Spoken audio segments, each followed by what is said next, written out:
seancë krejt tjetër nga çdo seancë që keni ndjekë gjërë sot. Këtu kanë sjell një ligj të quajtur në thojza për barazinë gjinore, por një ligj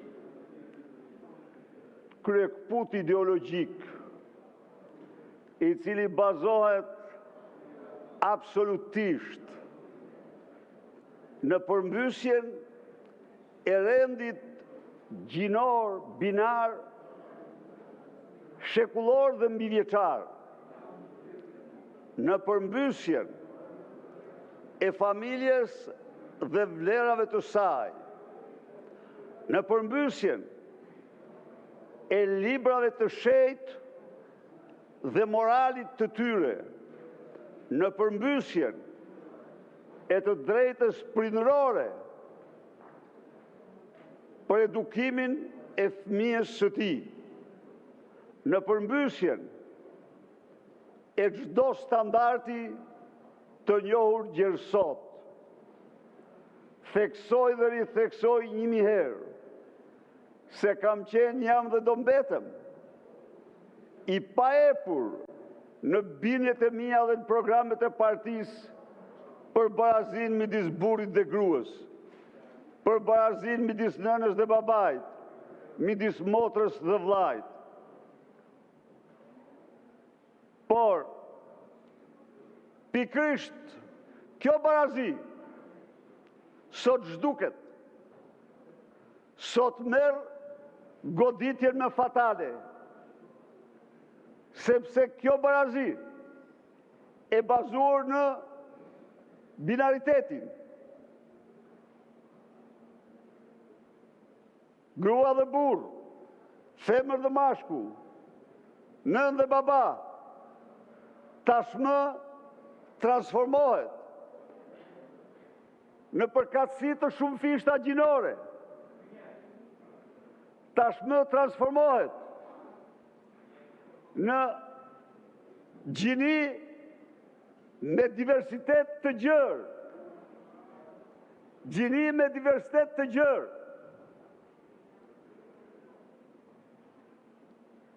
Duke përmbysur kështu Kushtetutën e Shqipërisë, nerët themelore të saj, të lirive të drejtave të njeriut, të lirisë së besimit, të drejtave të prindërve mbi fëmijët e vet, përmbysur kodin e familjes dhe kodet tjera, të dashur qytetar dhe qytetare. Ky ligj i doktrinës post-marksiste, ekstremit të majt më të rrezikshëm të kohrave, sepse Marksi nuk shkoi në përçudnimin dhe transfigurimin e familjes. Marksi përcaktoi shkatrimin e pronës private për ndërtimin e njeriut të ri. Kushti i Marksit për njeriun e ri ishte njeriu pa pronë. Kushti post-marksizme për njeriun e ri është njeriu pa familje. Qytetar dhe qytetare, sillet në emër direktivave të Bashkimit Evropian. Ekspertë të shquar kanë pohuar se nga 10 direktiva të Bashkimit Evropian, në asnjërin prej tyre nuk flitet për përkatësi të shumë fish gjinore. Në asnjërin prej tyre nuk flitet për gjini me diversitet të gjerë, në diversitet të tyre. Një gazetar më tha se ambasadori Gonzato ka kërkuar votimin e ligjit. I kërkoj të nderuarit ambasador të nxjerrë cilat direktive Bashkimit Evropian e kërkon një gjë të tillë. Të nxjerrë cilat direktivë tu thot shqiptarve se direktivat janë aty, sepse ky ligj nuk ekziston, është hedhur poshtë, nuk ekziston në 21 vende anëtare të Bashkimit Evropian.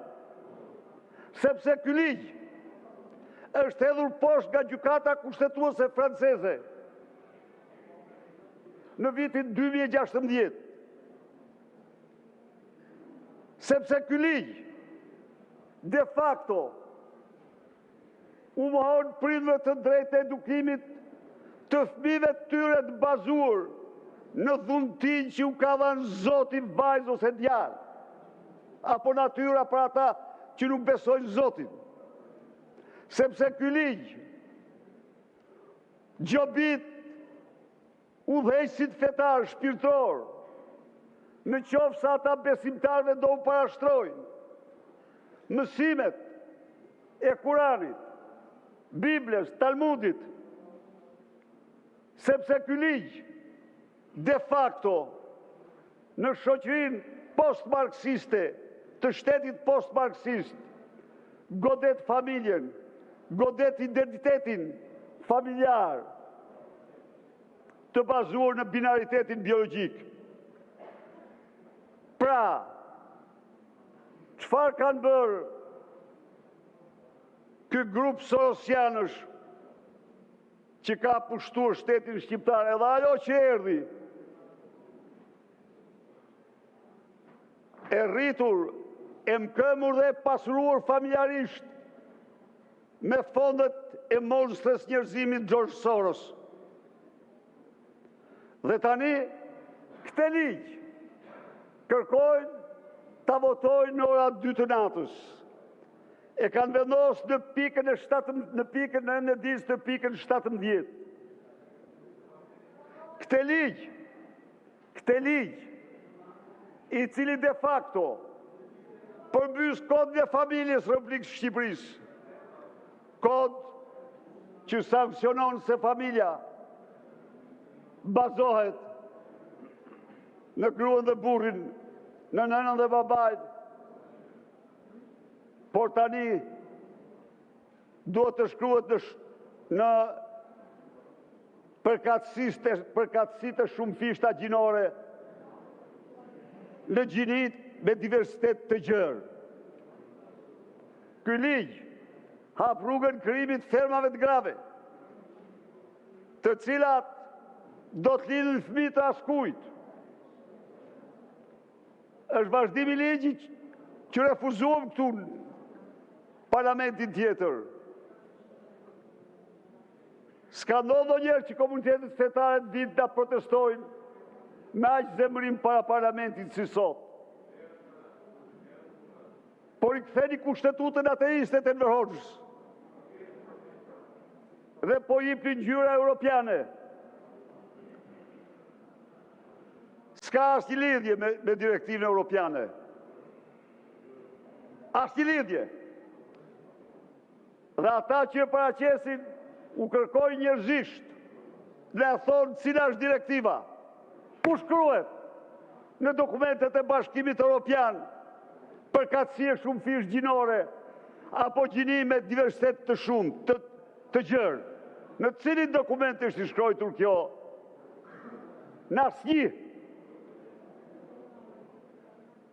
Duhet të marrin rastin e veçantë t'ja imponojnë shoqërisë. Edhe ai që ka mbrojtur ligjin, edhe ai ka patur historinë e tij familjare, ka bërë ndryshimin, ne respektojmë orientimin seksual të gjithë secilit, por ne nuk përmbysim shoqërinë. Kur për këtë? Kjo që i bëni ju, a e di pse i bëni këto, zotëri?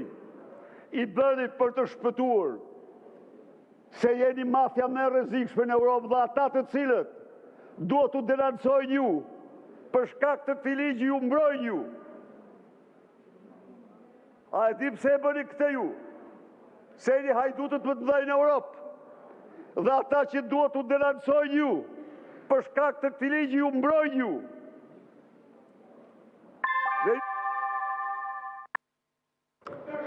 Faleminderit zoti Berisha, koha mbaroi. Fjala 10 minuta pro dhe 10 minuta kundër kalendarit.